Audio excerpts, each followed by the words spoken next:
जीवन पृथ्वी का एक अमूल्य रत्न जो इस ग्रह के कोने कोने में फैला हुआ है। आकाश में, जल में, थल में, पृथ्वी पर हर जगह जीवन संचालित हो रहा है। पृथ्वी के सबसे जटिल प्राणियों में से एक हम इंसानों का आज इस ग्रह पर राज है। पृथ्वी की बाकी सभी प्रजातियां अभी भी भोजन के लिए एक दूसरे से लड़ रही हैं, लेकिन हम इंसान सारी बेड़ियों को तोड़ दूसरे ग्रहों पर भी जाने की शक्ति रखते हैं। आज पृथ्वी पर कई तरह की प्रजातियां हैं, लेकिन वैज्ञानिक कहते हैं कि पृथ्वी पर जीवन का मूल बीज एक ही था। उसी मूल बीज से विकसित होकर जीवन की अलग अलग शाखाएं निकलती गईं, और आज हम इंसान जीवन रूपी इसी विशालकाय वृक्ष की एक छोटी सी शाखा मात्र हैं। हम इंसानों को आज का इंसान बनने में करीब 4 अरब सालों का वक्त लगा है। आज हम इंसानों का इस ग्रह पर राज न होता अगर हमारे पूर्वज प्रकृति की मार को झेलते हुए नेचुरल सिलेक्शन को न अपनाते। नेचुरल सिलेक्शन प्रकृति का एक बेरहम नियम है। जो बलवान होता है वही अपनी पीढ़ी को आगे बढ़ा सकता है, और निर्बल को यह प्रकृति स्वीकार नहीं करती। चलिए नेचुरल सिलेक्शन को समझने के लिए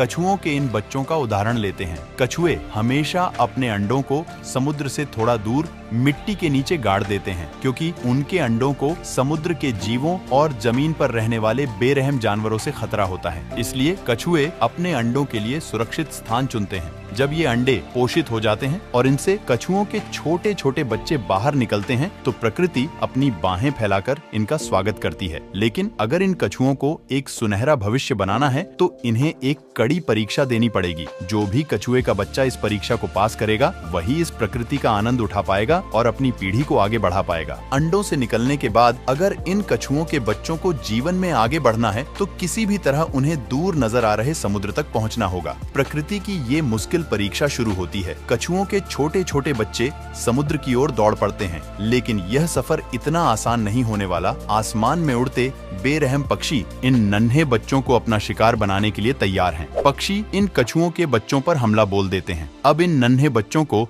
अपनी मंजिल तक पहुंचने के लिए तेजी से भागना होगा। यदि वे आज तेजी से नहीं भागेंगे तो वे कभी भी इस प्रकृति का आनंद नहीं ले पाएंगे। जो शक्तिशाली होते हैं वे अपनी मंजिल पर पहुंच जाते हैं, और जो कमजोर होते हैं उनके लिए प्रकृति में कोई जगह नहीं होती। जब शक्तिशाली कछुओं के बच्चे अपनी मंजिल पर पहुंचते हैं तो समुद्र की लहरें अपने आगोश में उन्हें समेट लेती हैं। अब ये नन्हे बच्चे प्रकृति का आनंद ले सकते हैं और बड़े होकर अपनी नई पीढ़ी को आगे बढ़ा सकते हैं। प्रकृति के इसी चुनाव को नेचुरल सिलेक्शन कहते हैं। हम इंसान अनेकों बार नेचुरल सिलेक्शन की प्रक्रिया से गुजरे हैं, और आज भी हम इसी प्रकृति के इस परीक्षा से गुजर रहे हैं। पिछले 4 अरब वर्षों से हम प्रकृति के इस प्रकोप को सहते हुए आगे बढ़े हैं। हमने अनेकों बार महाप्रलय का सामना किया है और अनगिनत प्रजातियों को विलुप्त होते देखा है, लेकिन हमने कभी भी जीने की जिद नहीं छोड़ी, और इसी जिद के कारण हमारा जीवन का सफर बेहद रोमांचक रहा है। दोस्तों, आज की इस वीडियो में हम एक रोमांचक यात्रा पर निकलेंगे। हम अपने अतीत की ओर रुख करेंगे और जानेंगे कि किस प्रकार सिंगल सेल से लेकर आज के जटिल जीवन की रचना हुई। हम यह भी समझेंगे कि कैसे हमने नेचुरल सिलेक्शन को अपनाया और किन महत्वपूर्ण घटनाओं ने हमारे जीवन को यहाँ तक पहुँचाया। इसके साथ ही हम देखेंगे कि कैसे एवोल्यूशन ने हमें आज का इंसान बनाया। तो मेरा नाम है अनिरुद्ध, और चलिए शुरू करते हैं आज की ये वीडियो। अब से करीब 4 अरब साल पहले हमारी पृथ्वी का माहौल बिल्कुल नर्क की तरह था। चारों ओर उबलता हुआ लावा बह रहा था। गैस और धूल के बादलों ने पूरी पृथ्वी को घेर रखा था। ऐसी स्थिति देखकर यह विश्वास करना कठिन है कि कभी इस ग्रह पर करोड़ों प्रजातियां पनप सकेंगी।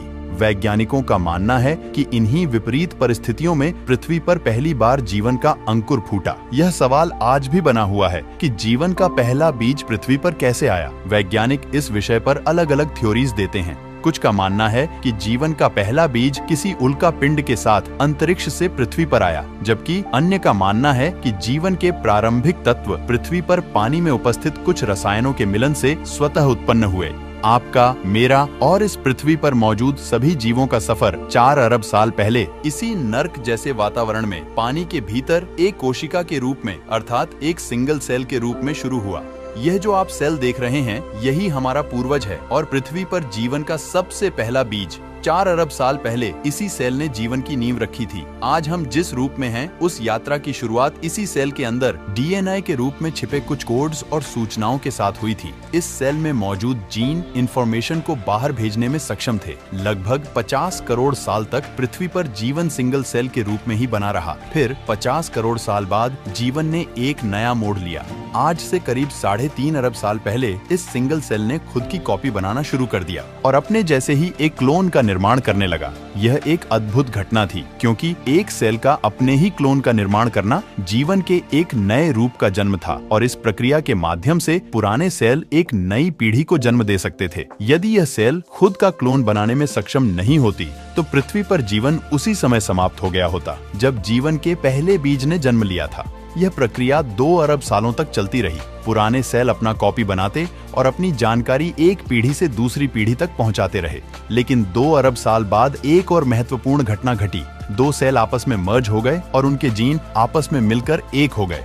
अब यह मर्ज्ड सेल खुद का क्लोन बनाने लगे, जिसमें एक नहीं बल्कि दोनों सेल के जीन मौजूद थे। इस घटना के बाद जीवन की विभिन्न शाखाएं निकलने लगीं। इन सेल्स में म्यूटेशन होने लगा और मल्टी सेल्यूलर ऑर्गेनिजम्स यानी बहुकोशिकीय जीवों का विकास होने लगा। जीवन धीरे धीरे अधिक जटिल होता गया। इन सेल्स से पानी के भीतर नई नई प्रजातियां विकसित होती गईं, जिनमें से एक प्रजाति के जीव हमारे पूर्वज थे, जिनसे हम बने। ये हैं महज 3 इंच लंबे वाटर वॉर्म, जो लगभग 5.5 मिलियन साल पहले पाए जाने वाले हमारे पूर्वज हैं। ये वॉर्म अभी पूरी तरह से अंधे हैं, क्योंकि उन्हें अब तक प्रकाश देखने की आवश्यकता ही महसूस नहीं हुई। इस कारण प्रकृति ने अभी तक उन्हें आंखें नहीं दी हैं। लेकिन अब वह समय आ चुका है जब उन्हें अपनी पीढ़ी को आगे बढ़ाने और खतरों से बचने के लिए आंखों की आवश्यकता है। इसके बाद करीब 20 मिलियन साल लगे ऐसे सेल्स विकसित होने में जो प्रकाश का अनुभव कर सकें। अब फाइनली इन वाटर वॉर्म के अंधकार का अंत हो गया। अब वे पहली बार इस रंगीन दुनिया को अपनी आंखों से देख सकने में सक्षम हो गए थे, क्योंकि अब हमारे पूर्वजों की आंखें विकसित हो चुकी थीं। अब हमारे पूर्वज इस दुनिया को अपनी आंखों से देखने और खोजने के काबिल हो गए थे। लेकिन अब आंखों से देखी गई जानकारी को प्रोसेस करने के लिए एक और चीज की जरूरत थी। इस आवश्यकता को पूरा करने के लिए आंखों के पीछे एक छोटा सा मस्तिष्क विकसित होने लगा। हमारे पूर्वज अब इवोल्यूशन के चलते वॉर्म नहीं रहकर मछली जैसी आकृति के हो गए। हमारा दिमाग अब छोटे मोटे सिंपल डिसीजन ले सकता था और इंफॉर्मेशन को प्रोसेस कर सकता था। जैसा कि मैंने पहले बताया था, सेल्स में म्यूटेशन के कारण कई तरह की प्रजातियां विकसित हो गईं, जिनमें से कुछ खतरनाक भी थीं। हमें अब इन खतरनाक प्रजातियों से खतरा था। अगर हमें नेचुरल सिलेक्शन का हिस्सा बनकर जीवित रहना है तो हमें इन खतरनाक जीवों से बचना होगा, और एवोल्यूशन ने अपना काम किया। समुद्र के पानी में जीवित रहने के लिए अब हमारी स्किन कठोर हो चुकी थी। हमारे जबड़े और मजबूत दांत भी विकसित हो गए थे। अब हम छोटे मोटे शिकारियों से अपनी रक्षा करने में सक्षम थे। आज से 375 मिलियन साल पहले हम एक कवच युक्त मछली बन चुके थे। हमारी लंबाई लगभग 1 फुट थी और हमारा भोजन छोटी छोटी मछलियां थीं। लेकिन समुद्र पर तो अभी भी अन्य दैत्याकार जीवों का ही शासन था। हमारे पास अब सिर्फ 2 विकल्प थे, या तो इन समुद्री राक्षसों का शिकार बनकर अपनी यात्रा को यहीं समाप्त कर लें, या फिर जीवित रहने के लिए कोई दूसरा रास्ता खोजें। और हमने चुना उथले पानी का रास्ता। उथले पानी में समुद्री दैत्य नहीं आ सकते थे, लेकिन यहाँ पर भी एक चुनौती थी, ऑक्सीजन की कमी। अपने आप को बचाने के लिए 375 मिलियन साल पहले हमने कुछ ऐसा किया जो इससे पहले किसी मछली ने नहीं किया था। हमने पहली बार अपना मुंह पानी से बाहर निकाला और हवा में सांस ली। अब जो हवा हम अपने भीतर खींच रहे थे, उसके लिए हमारे शरीर में एक नए अंग का विकास हुआ, हमारे फेफड़ों का। अब हम एक संकरित प्राणी बन चुके थे जो हवा और पानी दोनों में सांस ले सकते थे। हमारे पास अब फेफड़े और गिल्स दोनों ही थे। आज के समय में हमारे गिल्स पूरी तरह से लुप्त हो चुके हैं, क्योंकि अब हमें उनकी आवश्यकता नहीं है और हम केवल फेफड़ों के सहारे ही जीवित रह सकते हैं। लेकिन हमारे शरीर में अभी भी गिल्स की मैकेनिज्म का अवशेष बना हुआ है, जिसके कारण कभी कभी हमें हिचकियां आती हैं। लगभग 365 मिलियन साल पहले हमने अपने सिर को पानी से बाहर निकाला और एक नई दुनिया को एक्सप्लोर करने के लिए कदम बढ़ाया। पानी के बाहर हमारे सामने एक खूबसूरत दुनिया थी और पहली बार हमने पानी को छोड़कर जमीन पर कदम रखा, जहां एक नई दुनिया हमारा स्वागत करने के लिए तैयार थी। यह वह अद्भुत क्षण था जब हमने नए जीवन की तलाश में पानी को छोड़कर जमीन को चुना था। यहाँ हमारे लिए भोजन भी उपलब्ध था और सांस लेने के लिए हवा भी। टिकटालिक ये वही मछली थी जिसने पानी से बाहर निकलने का साहस किया था। लेकिन यहाँ पर सूर्य की रोशनी तेज थी, तो उससे बचने के लिए हमारी स्किन मोटी और सख्त होती गई। अब हमने जमीन पर जीने की कला सीख ली थी। हमारे पूर्वज अपने वंश को आगे बढ़ाने के लिए अंडे देते और कुछ समय बाद उनसे नवजात बच्चे बाहर निकलते, जिनका इस नई दुनिया में प्रकृति स्वागत करती। जब वे इस नई दुनिया को एक्सप्लोर करते तो उनकी जानकारी को प्रोसेस करने के लिए मस्तिष्क और अधिक विकसित होता गया। हमारी बुद्धि का विकास होता रहा और यह आवश्यक भी था, क्योंकि भविष्य में बुद्धिमानी के कारण ही हम जीवित रह पाएंगे। लेकिन हम पृथ्वी की इस जमीन पर अकेले नहीं थे। अन्य प्रजातियां भी हमारे साथ इस नई दुनिया का हिस्सा थीं। यहाँ भी हमारे कॉम्पिटिटर मौजूद थे, जिनसे हमें अपने भोजन के लिए संघर्ष करना पड़ता था। इस कंपटीशन को खत्म करने के लिए हमारी बॉडी में फिर से म्यूटेशन के चलते बदलाव आए और हमारे जबड़ों की मांसपेशियां अधिक मजबूत हो गईं। इससे हम बहुत तेजी से अधिक भोजन का उपभोग कर सकते थे। अब हम अपने कॉम्पिटिटर्स की तुलना में काफी अधिक शक्तिशाली हो चुके थे और उनके शिकार में भी सक्षम थे। लेकिन सब कुछ हमेशा स्थिर नहीं रहता। परिस्थितियां लगातार बदलती रहती हैं और ऐसा ही कुछ 250 मिलियन साल पहले हुआ। साइबेरिया में पिघले हुए चट्टानें पृथ्वी की क्रस्ट से बाहर निकलने लगी। इस मैग्मा के कारण हानिकारक कार्बन डाइऑक्साइड गैस ने सूरज की गर्मी को पृथ्वी के वातावरण में फंसा लिया, जिससे पृथ्वी का तापमान काफी बढ़ गया। सीधे शब्दों में कहूँ तो पृथ्वी पर ग्लोबल वार्मिंग बढ़ने लगी। इस नई स्थिति में वनस्पतियां धीरे धीरे समाप्त होने लगी। पौधों को खाने वाली प्रजातियां समाप्त होने लगीं, जिससे मांसाहारी प्रजातियां भी धीरे धीरे खत्म हो गईं और देखते ही देखते पृथ्वी की 95% प्रजातियां विलुप्त हो गईं। बचे हुए 5% जीवों में हम भी शामिल थे और अन्य प्रजातियां जो भविष्य में डायनासोर बनने वाली थीं। धीरे धीरे प्रकृति का प्रकोप कम हुआ और पृथ्वी का वातावरण फिर से सुखद और अनुकूल होता गया। जब वॉल्केनिक इरप्शंस के कारण पृथ्वी पर महाविनाश हुआ, तब हम एक बड़ी छिपकली के आकार के जीव थे। लेकिन उस महाविनाश के कुछ समय बाद हम एक बड़ी बिल्ली के आकार के हो गए थे। अब हम अपने शरीर को घसीटकर नहीं चलते, बल्कि अपने पैरों के सहारे आगे बढ़ सकते थे। एक बड़ी छिपकली से इस आकार तक विकसित होने में हमें 30 मिलियन साल लगे, जो लगभग 220 मिलियन साल पहले की बात है। यह प्रजाति भीषण प्राकृतिक आपदा को सहन करके यहाँ तक जीवित रह पाई है। लेकिन हम इस धरती पर अकेले नहीं हैं जिन्होंने यह आपदा झेली है। कोई और भी है जो इस आपदा से गुजरकर अपनी हुकूमत कायम करने में सक्षम हो गया है। ये हैं डायनासोर। अब धरती पर इनका ही दौर है। अगर हमें इस ग्रह पर जीवित रहना है तो हमें उनसे खुद को बचाना होगा। डायनासोर छोटे रेप्टाइल्स से विकसित हुए और उन्होंने भी महाविनाश को सहन किया। इनका विकास हमारी तुलना में बहुत तेजी से हुआ है, जिसके कारण ये आज बहुत ही विशालकाय हो चुके हैं। इन भूखे डायनासोरों से बचने के लिए हमें भी नेचुरल सिलेक्शन को अपनाना होगा। हमें ऐसा बनना होगा कि हम इनकी नजरों से छुप सकें। कई मिलियन सालों तक हम छुपते छुपाते जीवित रहे। आज से लगभग 66 मिलियन साल पहले नेचुरल सिलेक्शन के चलते हमारा आकार छोटा होता गया और हम एक छछूंदर की तरह दिखने लगे। हम जमीन के अंदर बिल बनाकर खुद को छुपाने लगे। अब हमें डायनासोरों के लिए देख पाना मुश्किल हो गया था। हमारे शरीर पर घने बाल थे जो सर्दी के समय खड़े हो जाते थे और हवा को कैद कर लेते थे, जिससे हमें गर्मी मिलती थी और ठंड से बचाव होता था। आपने देखा होगा कि सर्दियों में आज भी हमारे रोंगटे खड़े हो जाते हैं। हालांकि अब हमें इनकी उतनी जरूरत नहीं होती, इसलिए हमारे शरीर पर अब कम बाल हैं, क्योंकि अब हम अपने अनुकूल वातावरण बना सकते हैं और आर्टिफिशियल चीजों की मदद से अपने आप को वातावरण के अनुसार ढाल सकते हैं। हालांकि डायनासोरों का खतरा हमेशा बना रहता था, इसलिए हमें हमेशा सतर्क रहना होता था। जिससे पहले डायनासोर हमें देखें, उससे पहले हमें उनका आभास होना चाहिए था। हमने फिर से नेचुरल सिलेक्शन को अपनाया और हमारी इंद्रियां अधिक तेज होती गईं। हमारी देखने, सुनने और सूंघने की क्षमता बढ़ती गई। जिससे पहले कि डायनासोर हमें देख पाते, हम सतर्क हो जाते थे। अब हमारा ब्रेन और भी कॉम्प्लेक्स होता जा रहा था, क्योंकि हमें हालात के अनुसार तेजी से निर्णय लेने की आवश्यकता थी। अब मानवता का भविष्य इस छोटी सी प्रजाति पर निर्भर था। अगर हम अपने छोटे से मस्तिष्क और तेज इंद्रियों का सही उपयोग नहीं कर पाए तो हमारा अस्तित्व खत्म हो जाएगा। लेकिन इन प्रॉब्लम्स को पार करना इन्होंने सीख लिया। हम मनुष्यों के लिए यदि कोई अच्छी चीज हुई है तो वह डायनासोरों का अस्तित्व था। इन्हीं की वजह से आज हमारे पास एक तेज दिमाग और शक्तिशाली इंद्रियां हैं। हमारे पूर्वज पहले अंडे दिया करते थे, लेकिन उस समय की परिस्थिति ऐसी थी कि खुद की जान बचाना भी मुश्किल था। ऐसे माहौल में अपने अंडों की देखभाल करना असंभव था, इसलिए उन्होंने एक बार फिर से नेचुरल सिलेक्शन को अपनाया और प्रकृति ने उन्हें एक नई शक्ति प्रदान की। वह शक्ति थी जीवित बच्चों को जन्म देने की क्षमता। अब बच्चों का विकास शरीर के बाहर नहीं बल्कि माँ के गर्भ में होने लगा और उन नन्हे बच्चों को पोषण प्रदान करने के लिए हमारी ग्रंथियां विकसित होकर दूध देने वाली ग्रंथियों में बदल गईं। इस परिवर्तन के कारण हम इस योग्य हो गए कि अपने नन्हे बच्चों को दूध पिलाकर उनकी भूख मिटा सकें। इस नेचुरल सिलेक्शन की वजह से अब हमारी प्रजाति का इस दुनिया में जीवित रहना अधिक आसान हो गया। सिंगल सेल से इंसान बनने की इस यात्रा में यह हमारे लिए एक बहुत बड़ी उपलब्धि थी। इस छोटे से जीव से लगभग 4000 विभिन्न प्रजातियां विकसित हुईं, एक छोटे चूहे से लेकर विशाल व्हेल्स और हम इंसानों तक। यहीं से स्तनधारियों का दौर शुरू हुआ, लेकिन इस समय भी पृथ्वी पर डायनासोर्स का राज कायम था। हालांकि प्रकृति के आगे किसी की नहीं चलती।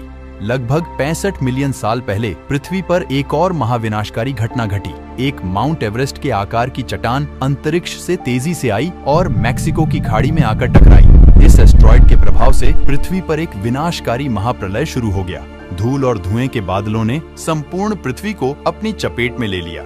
टक्कर की वजह से जगह जगह ज्वालामुखी फटने लगे और भयंकर भूकंपों ने पृथ्वी को हिलाकर रख दिया। पृथ्वी का तापमान इतनी तेजी से बढ़ा कि हर ओर आग ही आग थी। वनस्पतियां जलकर राख हो गईं और डायनासोर भी इस जलती हुई धरती पर राख में बदल गए। केवल डायनासोर ही नहीं बल्कि अन्य बड़ी बड़ी प्रजातियों के जीव भी इस प्रलय में दम तोड़ने लगे। यह आपदा इतनी भयंकर थी कि अब हमारे पास जीवित रहने का एकमात्र उपाय था कि हम पृथ्वी में बिल बनाएं और उनमें छुपकर अपने आप को सुरक्षित रखें। सौभाग्य से हम इस काम में कुशल हो चुके थे और हमने ऐसा ही किया। पृथ्वी पर जितने भी विशालकाय जानवर थे वे अब विलुप्त हो चुके थे। केवल छोटे छोटे जीव ही इस विनाशकारी आपदा में जीवित रह सके और सौभाग्य से हम उनमें से एक थे।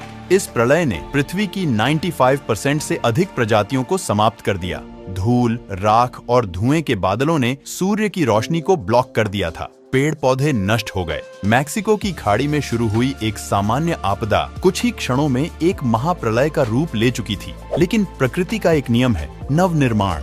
किसी भी नए निर्माण से पहले पुराने निर्माण को समाप्त होना होता है। इस प्रलय ने विशालकाय जीवों को समाप्त कर एक नई प्रजाति को विकास का अवसर दिया और वह नई प्रजाति थी हम, मैमल्स। इस प्रलय में छोटे छोटे बग्स जैसे कि कॉकरोच आदि भी बच गए। अब हमारा भोजन केवल यही थे। इन्हें खाकर हमारे पूर्वजों ने अपनी भूख मिटाई और अपनी जान बचाई। आज हम इस धरती पर हैं तो इसमें बहुत बड़ा योगदान उन कॉकरोचों का भी है जिन्हें खाकर हमारे पूर्वज जीवित रह सके।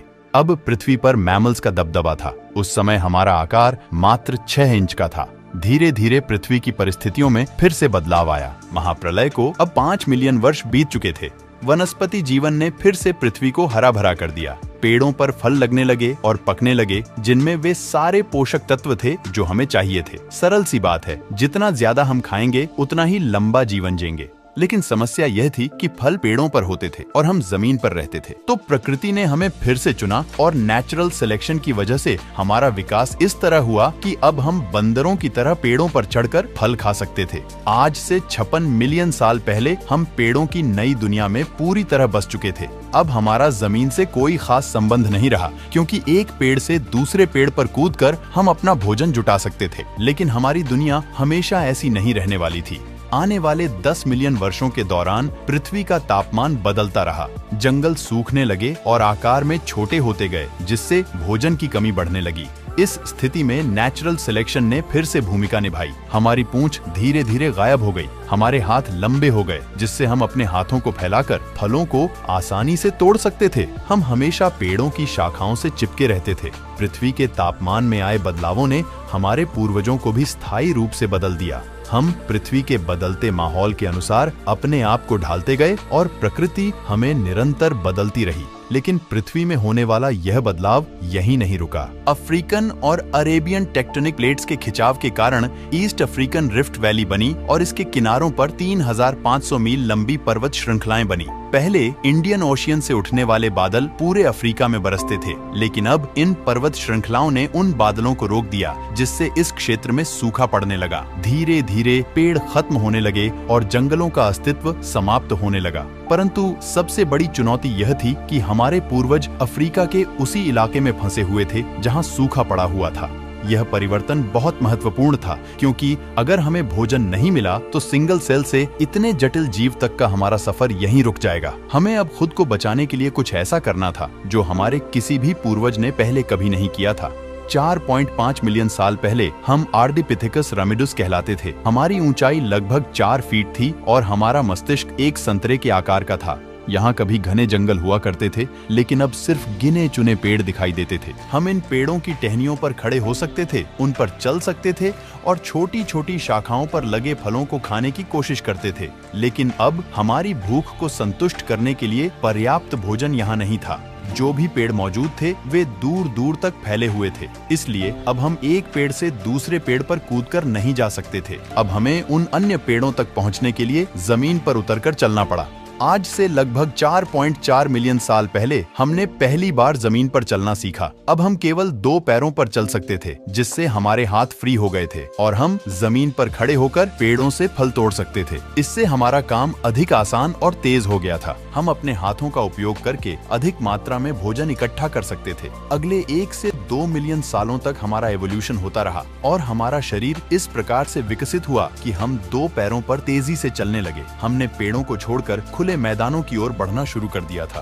2 पैरों पर चलने की वजह से हम तेजी से आगे बढ़ने लगे, जिससे हमें खाना, पानी और आश्रय ढूंढने में आसानी हुई। लेकिन 2 पैरों पर चलने के कारण बच्चे को जन्म देने में कठिनाइयां बढ़ गईं और पूरी तरह से विकसित बच्चे को जन्म देना आसान नहीं था। इस स्थिति में नेचुरल सिलेक्शन ने एक बार फिर से अपना प्रभाव दिखाया।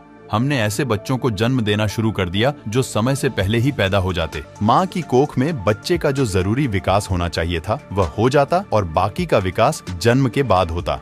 आपने देखा होगा कि हम इंसान एक ऐसी प्रजाति हैं जिनके बच्चे जन्म लेने के बाद भी कमजोर होते हैं। उन्हें अपने पैरों पर चलने में कई महीने लग जाते हैं और माँ को उन्हें सालों तक दूध पिलाना होता है और उनकी देखभाल करनी होती है। तब जाकर उनका शरीर पूरी तरह से विकसित होता है। लेकिन आपने यह भी देखा होगा कि जानवरों के साथ ऐसा नहीं होता। जब कोई जानवर अपने बच्चे को जन्म देता है तो उसका बच्चा जन्म के कुछ ही मिनटों में चलने फिरने और दौड़ने लगता है। लेकिन इंसानों के बच्चों के साथ ऐसा नहीं होता।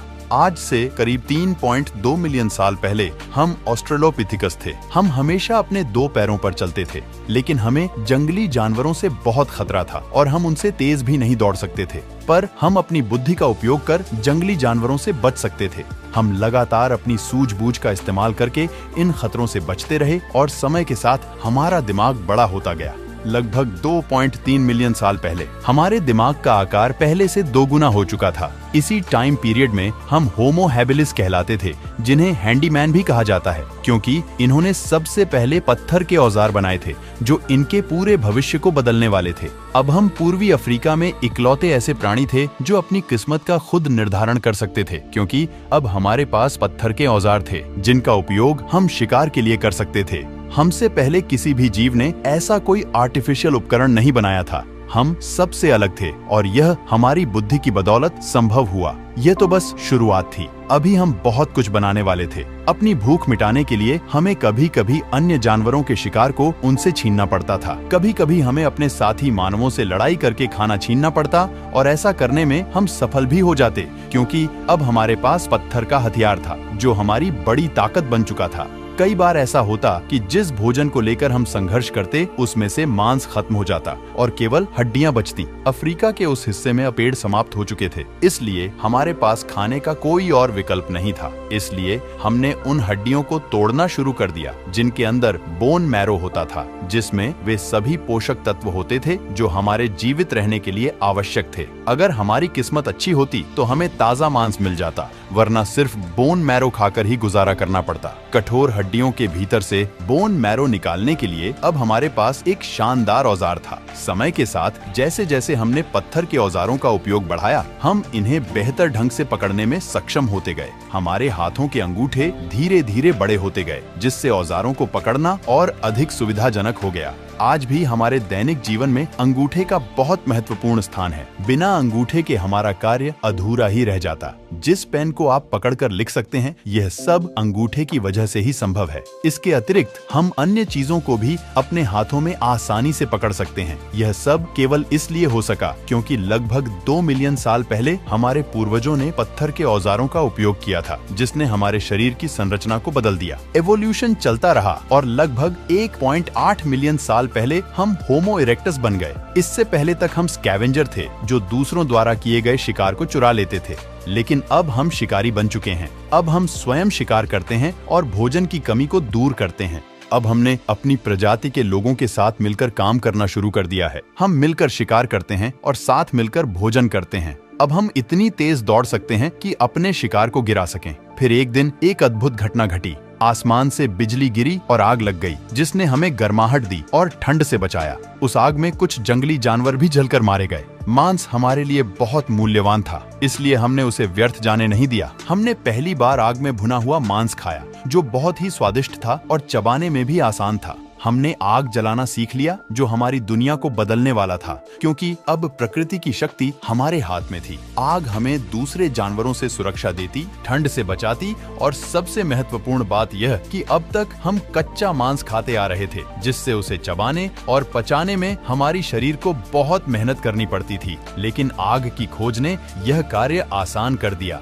अब हम मांस को आग पर भूनकर ही खाते थे। भुने हुए मांस को चबाने में हमारे जबड़ों की मांसपेशियों को कम मेहनत करनी पड़ती और उसे पचाने में भी हमारे शरीर को कम ऊर्जा खर्च करनी पड़ती। अब यह बची हुई ऊर्जा हमारे दिमाग में खर्च होने लगी, जिससे हमारा दिमाग बड़ा होने लगा और हम अधिक बुद्धिमान होते गए। लेकिन अभी भी हम एक दूसरे से सही ढंग से बातचीत नहीं कर पा रहे थे, जिससे आपसी समझ बनाना हमारे लिए कठिन था। लेकिन नेचुरल सिलेक्शन ने यहाँ भी अपना काम किया। हमारे गले की मांसपेशियों में बदलाव आया, जिससे अब हम विभिन्न प्रकार की आवाजें निकाल सकते थे। हम बोलकर एक दूसरे से बात करने लगे। भाषा हमारे लिए बहुत बड़ा साधन साबित हुई।